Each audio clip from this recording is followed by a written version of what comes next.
I've worked as a paranormal investigator for close to 30 years. I always had believed there was more to our world, more than what most think. Like the submerged section of an iceberg, there is something under our choppy waters of regular existence. I suppose there's little other reason to take this job other than that. Belief. It certainly isn't for the money or respect.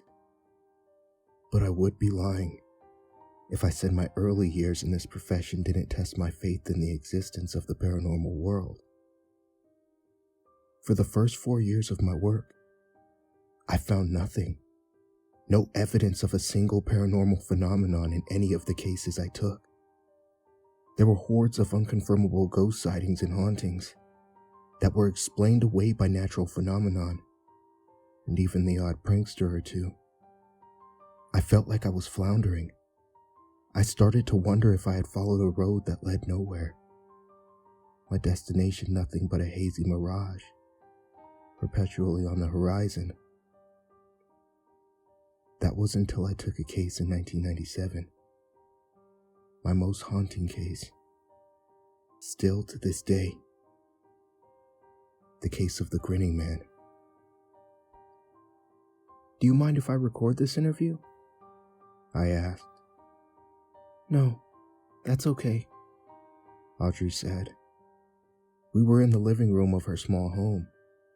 Audrey sat on the sofa across from me. A 35-year-old woman that looked closer to 50.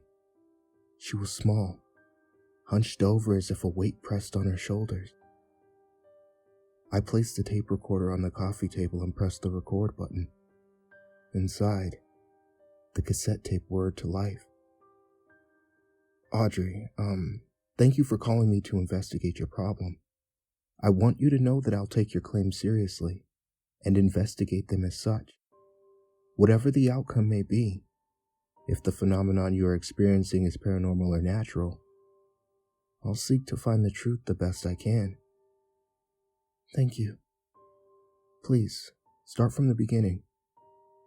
She sighed and brushed some stray, frazzled hair behind her ear with one hand. I could see she was at her wit's end. Her face bore deep wrinkles beyond her age, her eyes contained within dark purple sockets, and her nails chewed away to ragged edges. Whatever she was experiencing, paranormal or not, was certainly real to her. "Okay," she began.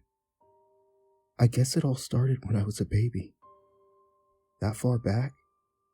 "Yes. My first memories are of seeing him." "Him?" "What I call the Grinning Man." She shuddered when she said it. "The thing that's been haunting me my entire life.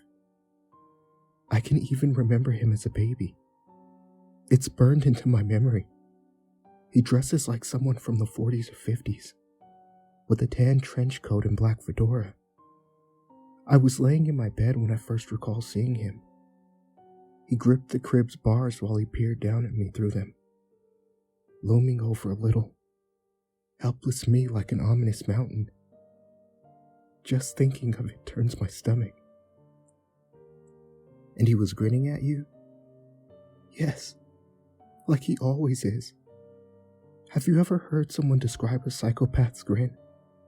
Where their smile is there and looks friendly enough, but if you look closely, you can see their eyes hold nothing." "I think I understand." "His smile is like that. It's like he has reptilian eyes.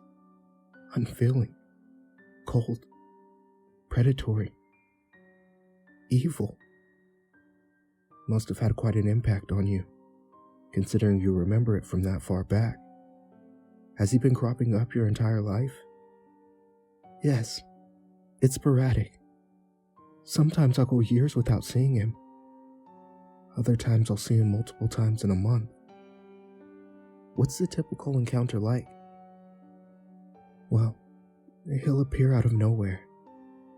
Then he stands as still as a statue and watches me with that sick grin of his plastered on his face.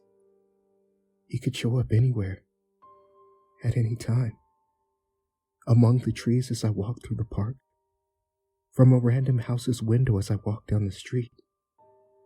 The shadows of my home when I get a glass of water in the middle of the night. Does this entity ever say or do anything? No. Always silent. Always unmoving. Just tracking me with his eyes. Interesting. Do you ever feel anything when you see this entity? Yes. An intense sense of dread and a tightness in my chest. Almost like he's reaching out with imaginary brooding fingers to squeeze my heart. And sometimes, when I see him, something terrible happens soon after. You mean that the sightings of the Grinning Man is a precursor to a traumatic event? Yes, not all the time, but enough that when I see him my nerves will be shot, and I'll walk around with a dark cloud weighing on me as I wait for the worst to happen. Could you give me an example? Audrey sighs and tears well up at the corner of her eyes. She averted her gaze and looked out the window. If it's too difficult, you don't have to. No, it's okay. She reached for the tissue box on the coffee table, took a couple and sniffled, then dabbed her eyes. The worst incident was in 1993. I had been married for 3 years and had just given birth to our first child. He was 4 months old at the time. I was back at work by then, and I was coming home very late one evening. The roads were dead. A bad storm had just passed through, and I still remember the long, colorful glows from the traffic light and street lamps across the wet roads. I came to a stop at a red. I just happened to glance to my right. He was there, half covered in shadows. He stood on the pavement by the crosswalk, the walk signal glowing green as if he had meant to cross. That grin he had sunk my heart as if it had turned to stone. I don't know exactly how long I stayed there, locked in his gaze. But when my light turned green again, I got out of there as fast as I could. When I looked in the rear view, I saw his silhouette in the street, watching me as I fled. I knew I'd struggle to sleep that night. I was shaking and felt like throwing up. I had to take a Valium and that helped. I plopped into bed and I passed out more than I felt I was falling asleep.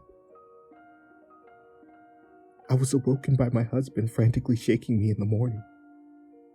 His face was pale, a look of sheer, terror-filled panic as I'd never seen before. Our son had passed away in the night. The death was ruled as a SIDS case. I sat in silence, giving Audrey a moment as she let her emotions out. At the time, I wasn't sure what to think. Her story was unique, far from the standard ghostly apparitions others saw. I was intrigued. I did wonder if it was a mental condition. I had encountered a schizophrenic who had believed their hallucinations were a result of a paranormal phenomenon in a previous case. Though their condition had been more apparent, even to me. If Audrey was ill, it wasn't obvious. Audrey, have you seen any medical professionals? It's possible that your sightings could be hallucinations. Yes, I have. I had kept the Grinning Man a secret my entire life. After all, who would believe me? I even kept it a secret from my husband. But after our son had died, I had to tell him. I don't know why, but I just did. He was obviously concerned for me, my mental health. He wanted me to see a therapist, I refused at first. We had a lot of fights about it. And eventually he forced me to go see someone. What did they say? Well, I was put through the ringer. Eventually I was diagnosed with psychosis. I was put on meds, went through therapy twice a week, and none of it helped. He would still show up. Eventually I quit the meds, quit therapy. It was a waste of time and money as far as I was concerned. But my husband thought different. He didn't like that I had quit all of it, and our marriage kind of fell apart from there. But I was, still am, convinced what I was experiencing is real. That's why I came to you. I figured someone like you would at least take my story seriously. I nodded. I do. And then there's another reason I sought you out. Please, go ahead. Well, I need help. I've been seeing the Grinning Man a lot more lately. He's been appearing more frequently than ever. How often? Every few nights for the past 2 or 3 months. He only shows up at night now. Usually outside my bedroom window. And I did see him in the hallway last week. I never used to sleep with my bedroom door closed, but I do now. I don't know if I can take it much longer. My nerves are shot. Dread suffocates my chest all the time. I think something terrible is going to happen soon. I'm scared of what he might do to me. But you can prove it, right? You can prove he's real. You can help me get rid of it, right? I'll try, Audrey. I'll try. After the interview, I tested her home for electromagnetic fields. Strong EMFs can often be responsible for hallucinations of apparitions, or that creepy feeling that elicits goosebumps on the back of your neck. It often causes people to believe that they are experiencing a haunting. In reality, it's usually just poor electrical wiring, or old and dirty wall sockets bleeding electricity into the environment. Those EMFs can mess with people's senses. Though Audrey's sightings of the Grinning Man were not tied to a particular location, I figured EMFs may be responsible for her latest string of sightings, the ones that occurred primarily in her bedroom. But after a sweep of the house, I detected nothing abnormal. I then set up a camera on a tripod in her bedroom. It sat beside the head of the bed and had a complete shot of her room, including the window on the opposite wall and the door on the right that led into the hallway. Both places she had seen the Grinning Man previously.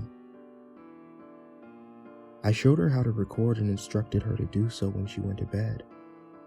I also gave her a nightlight to plug into an outlet, so the camera could see. Night vision and thermal imaging cameras were well out of my budget back then. I swung by her house the next 2 mornings to collect and review the tape.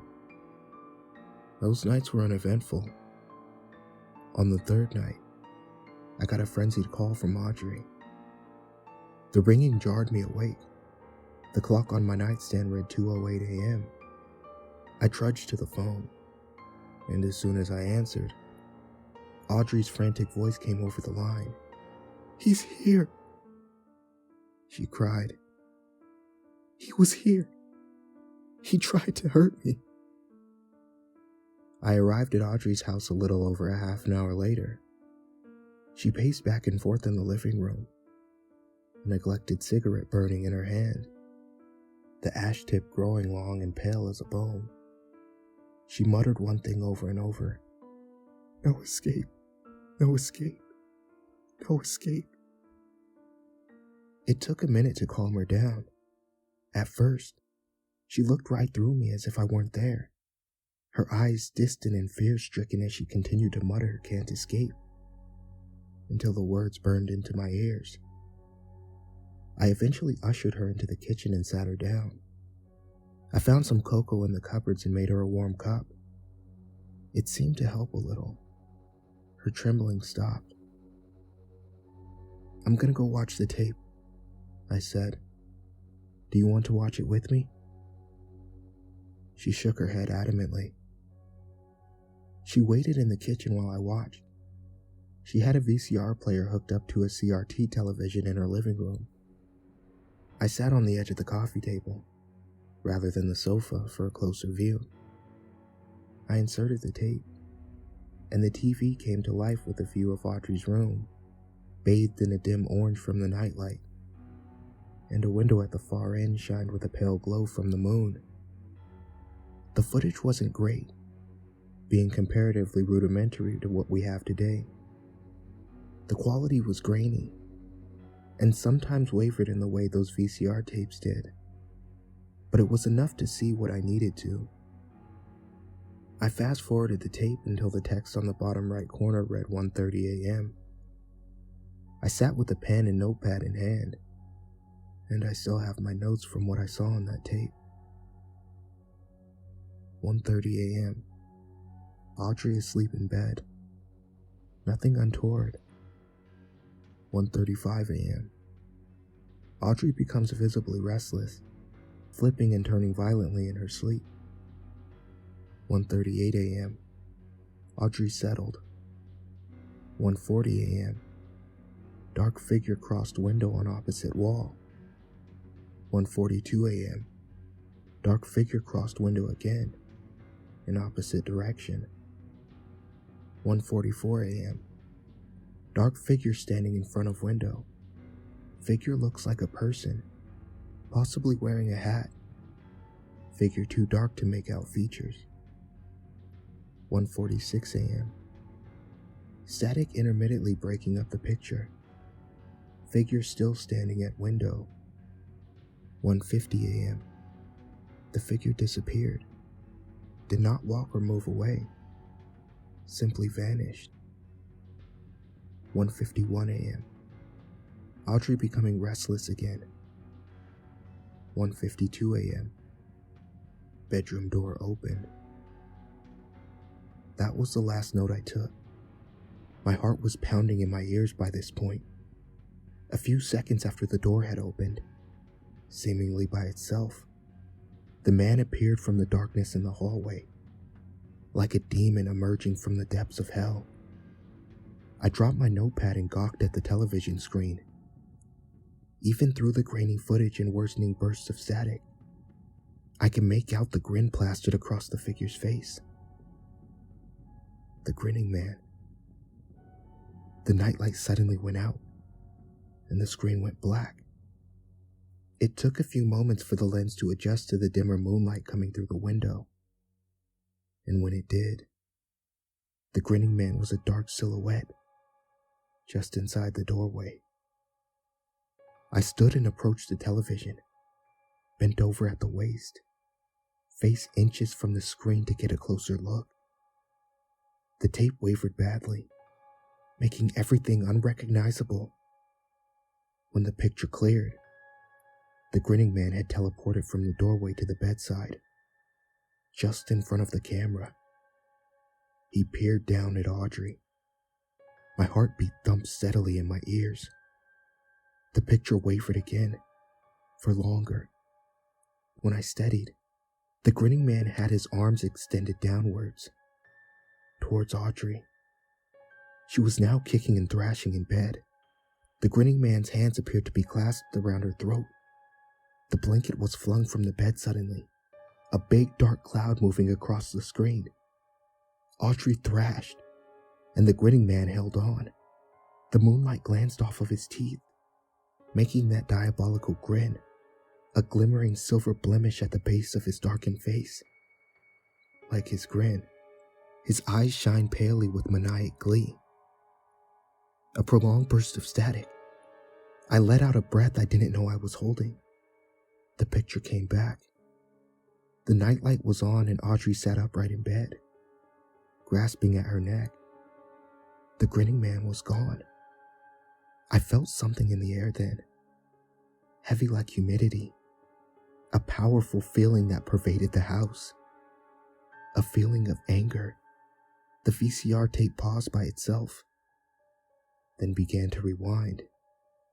The tape whined frantically inside the player with a high pitch. The picture on the screen sheared, then went black. Smoke seeped from the vents of the player and around the edges of the opening flap.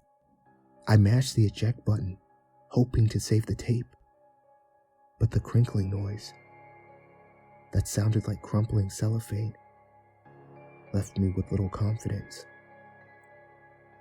The flap turned back and the case flew out as if it was shot from a cannon. The mess of cracked casing and wadded, tangled tape hit me on the chest and fell to the floor. The television suddenly flew off the cabinet, pushed from an unseen force, and landed before my feet with the screen shattered.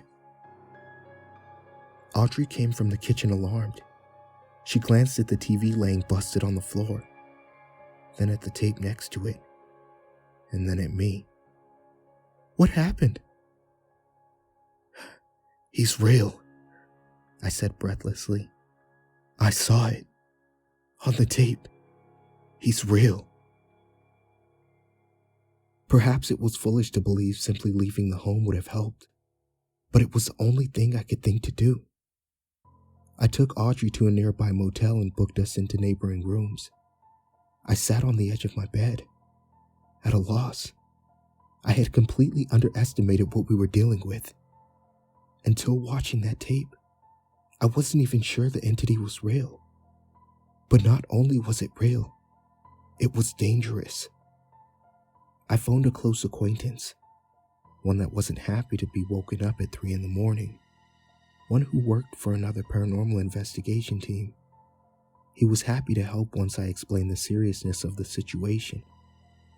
He gave me the number of a good medium who could give a reading, perhaps to identify what we were dealing with. I was also hoping she might have known methods to banish the entity from Audrey's life, if it were at all possible. I decided to call the medium first thing in the morning, but it would be too late for her to do anything by then. I lay down on the bed, my thoughts swimming in a fuzzy haze of fatigue and the come down of an adrenaline spike. I realized that, for the first time with true conviction, I had encountered something under the surface of the normal world. Something sinister hiding in those deep and dark, murky waters below. You can live your life pretending that the world is not real. Many do. And sure, chances are you'll never be affected by it. But you should know that world is real, and it's there, lurking in the darkness of the shadows around us. With some difficulty, I eventually fell asleep. The short doze from 3 to dawn was restless. I had a nightmare I was drowning in black sludge, as dark as the starless night sky above me. My arms and legs struggled through thick and oily liquid as I fought to keep my head above the surface. My breath was cut short, and my chest squeezed tight. Panic flooded in through every pore on my body as the presence of evil prickled my skin.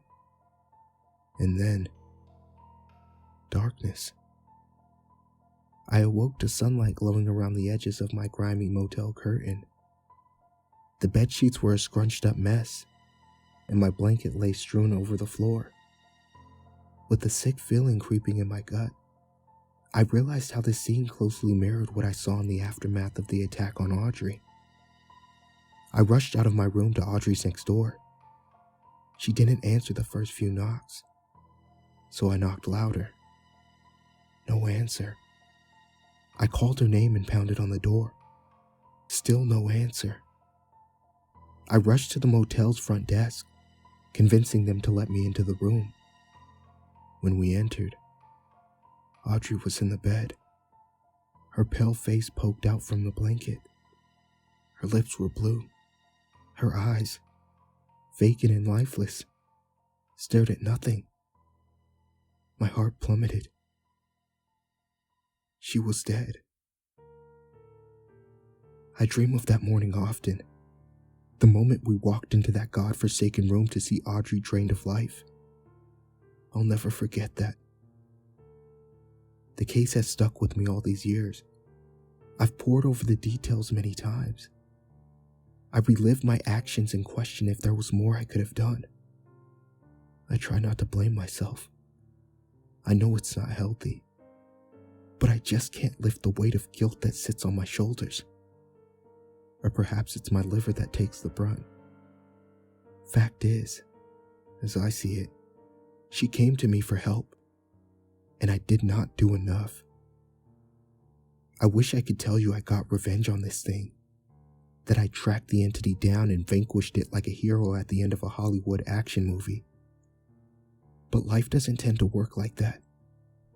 Besides my experience with Audrey, and that close brush I had that night in the dingy motel room, I've yet to cross the path of the Grinning Man ever again.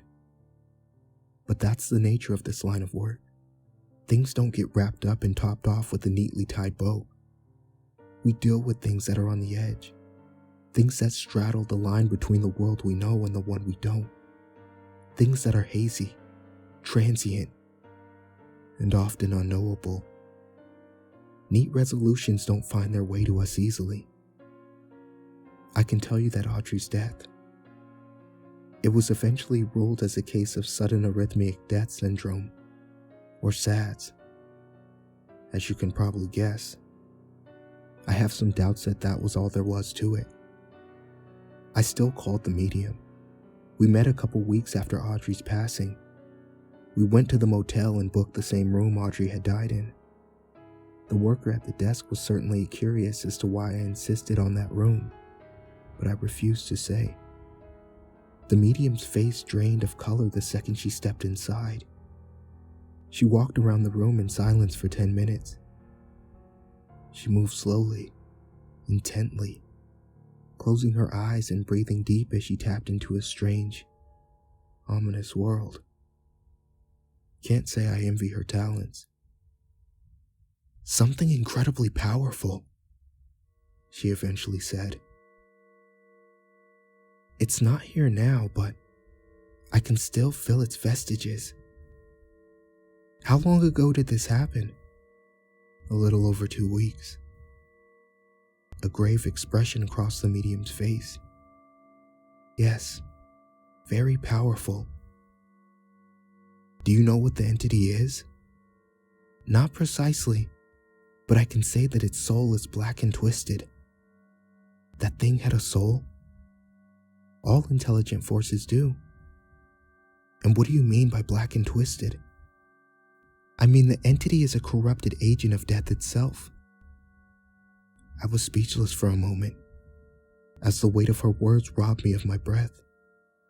A drip coming from the sink in the bathroom was the only thing to break the crushing silence.